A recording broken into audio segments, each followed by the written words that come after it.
안녕하세요. 저는 며칠 전 아내에게 뺨을 얻어맞으며 이혼 요구를 받은 유부남입니다. 그런데 억울하기도 하고 아니면 아내의 반응이 당연한 것 같기도 하고 답답한 마음에 욕을 왕창 먹을 각오로 사연을 보내봅니다. 저는 아내와 나이 차가 무려 8살 차이가 납니다. 그래서 주변에서는 많이들 부러워했습니다.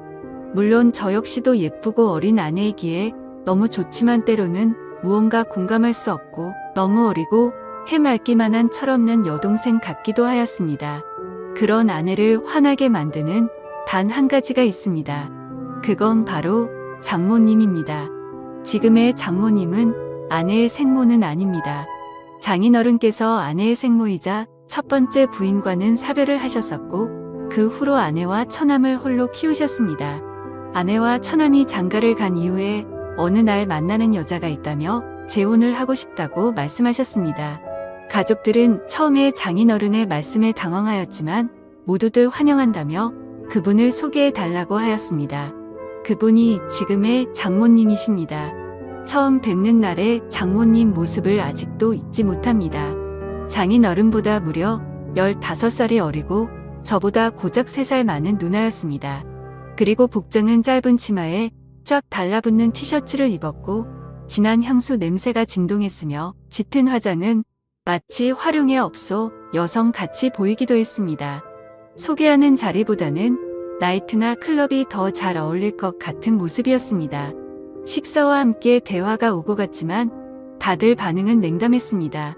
아내도 처남도 이거는 아니라면서 절대 반대를 하였고 저나 처남댁은 별말 없이 암묵적 동의만 하였습니다.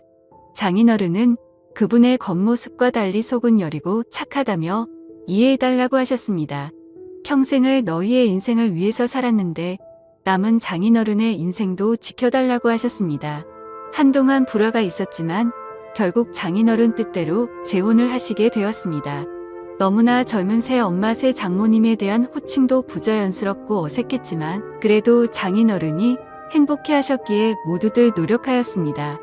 그렇게 행복할 것만 같은 시간은 길지 않았습니다.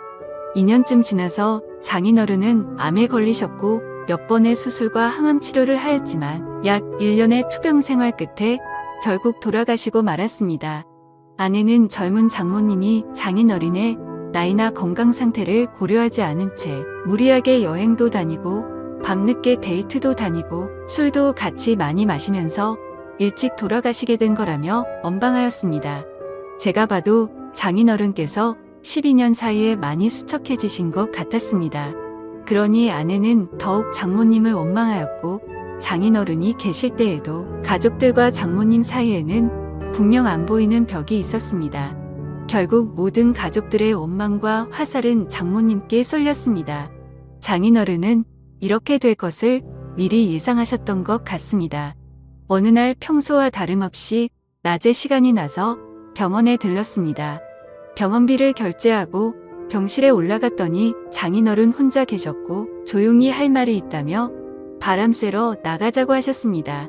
맞서위였던 저는 그 전에 장인어른과 소주 한 잔씩 하면서 말동무를 해드리고 하였습니다. 많이 답답하고 힘드시지 하면서 장인어른께 말씀을 드렸습니다. 한참을 고민하시면서 혹시라도 자기가 죽게 된다면 아주 가끔이라도 장모 찾아뵙고 안부라도 물어주면 안 되려고 하시는 것이었습니다. 그러시면서 장모도 많이 외로운 사람이라며 부탁한다고 하셨습니다. 저는 마지막 당부 같은 걸 하시는 장인어른께 빨리 쾌차하셔서 집으로 가시면 장모님께도 더 잘하고 처갓집에 더 자주 찾아뵙겠다고 하였습니다. 자네만 믿는다며 저한테 여러 번 부탁을 하셨습니다. 그 뒤로 장례가 끝나고 어느 정도 시간이 지날 때쯤 장모님께 전화를 드렸습니다. 집에 그냥 계신다고 하셨습니다. 퇴근하고 과일 및 고기 등 이것저것 사서 처갓집에 들렀습니다. 아내 보고 같이 가자고 하면 불같이 화를 내며 안 갈 것이 뻔하기에 퇴근길에 혼자 갔습니다. 장모님께서 말을 안 한 지 사람을 안 만난 지 며칠이 지났는지 모르겠다며 반갑다고 하셨습니다.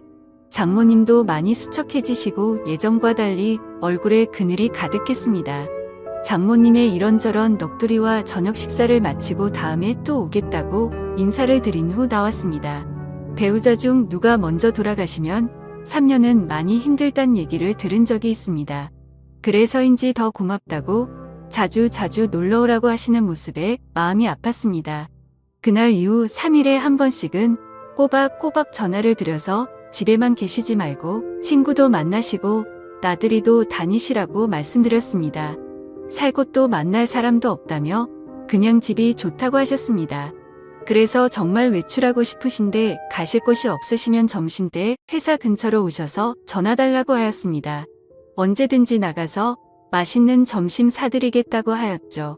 그 후로 가끔 오셔서 점심도 같이 먹고 카페도 가서 대화를 하였습니다. 어느 날 아내가 이런 사실을 알게 되었고 저한테 불같이 화를 내었습니다. 그래서 장인어른 부탁부터 있었던 사실을 전부 이야기해 주었습니다. 아내는 장인어른의 부탁을 무시하지 않고 들어준 것은 고맙지만 앞으로 장모님과 개인적인 연락은 하지 않았으면 좋겠다고 하였습니다. 그리고서는 장모님께 전화해서 더 이상 자기의 새엄마도 저의 장모도 아니니 연락하지 말라고 하였습니다. 이 사실은 처남에게도 알렸습니다. 처남도 아내에게 그 정도까지는 할 필요 있냐며 심한 거 아니냐고 하였지만 아내는 확고했습니다. 그렇게 한두 달 지났을 때 장모님께 연락이 왔습니다. 그래도 가끔은 제가 연락을 줄 거라고 생각했는데 한 번도 안 와서 서운했다며 시간 될 때 처갓집에 놀러 오라는 것이었습니다. 집에 이것저것 고장나고 교체해야 될 것은 많은데 할 줄도 모른다며 도와달라는 것이었습니다. 그래서 이번 주말에 한번 찾아뵙겠다고 말씀을 드리고 아내에게는 주말에 회사 상사분들이랑 골프 약속이 있다고 거짓말을 하고 처갓집으로 갔습니다. 장모님께서 반갑게 맞이해 주시더군요. 저는 가자마자 수도, 전구, 벽지, 보수, 문고리 등 수리 및 교체를 시작했습니다. 딴 건 몰라도 제가 뭐 고치는 손재주는 좀 있는 편이었거든요. 그 집도 아내가 어릴 때부터 살던 집이다 보니 이래저래 오래돼서 고장난 것들이 많았습니다. 점심때가 훌쩍 지나서야 모든 것이 끝났고 늦은 점심을 먹게 되었습니다. 장모님께서는 고생 많았다며 맛있는 음식과 막걸리를 주셨습니다. 한 잔, 두 잔 주시는 대로 마시다 보니 조금 취하게 되었고 소파에 쉬다가 잠이 들었습니다. 한참을 자다가 깨어보니 시간은 이미 많이 늦었고 아내에게 술자리가 길어져서 상사분들과 다 같이 2차로 가게 되었다며 내일 들어갈 것 같다고 문자를 남겼습니다. 그러고는 다시 거실 소파에서 잠을 잤습니다. 잠을 자고 있는데 무언가 소리가 들렸고 장모님 혼자서 술을 드시고 계셨습니다. 저도 옆에 앉아서 한두 잔 거들면서 장모님 말씀을 들어드리다 결국 만취하게 되었었죠. 저도 지금 생각하면 참 후회되지만 그날 술에 취해서였던 건지 실수를 저지르고 말았습니다. 그 사건 이후 장모님은 기탈 없이 그냥 즐기면 되는 거라고 하시면서 더 노골적으로 만남을 요구하셨습니다. 계속 거절을 하였지만 회사까지 찾아오셨습니다.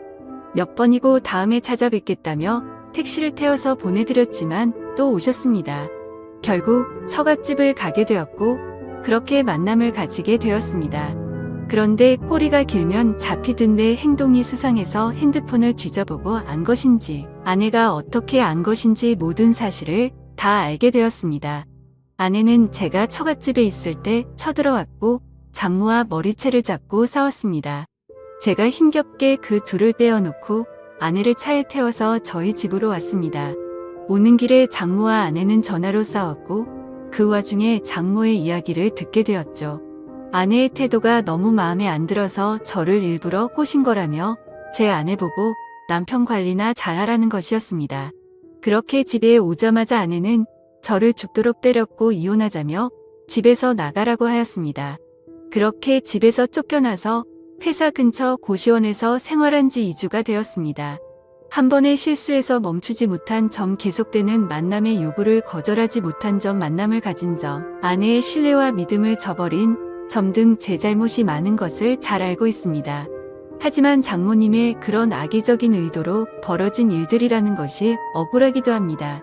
어떻게 보면 저도 당한 경우인데 아내는 무조건 이혼을 요구하고 저는 어떻게 해야 할까요? 용서받고 앞으로 아무 일 없었던 듯이 함께 살 수는 있을까요? 앞으로 어떻게 하는 게 나을지 인생 선배님들께서 말씀 좀 해주시기 바랍니다. 지금까지 읽어주신 모든 분들 감사합니다. 구독과 좋아요, 알림 설정 눌러주시고 다양한 사연 또 들으러 와주세요. 그럼 모두들 행복한 하루 보내세요. 감사합니다.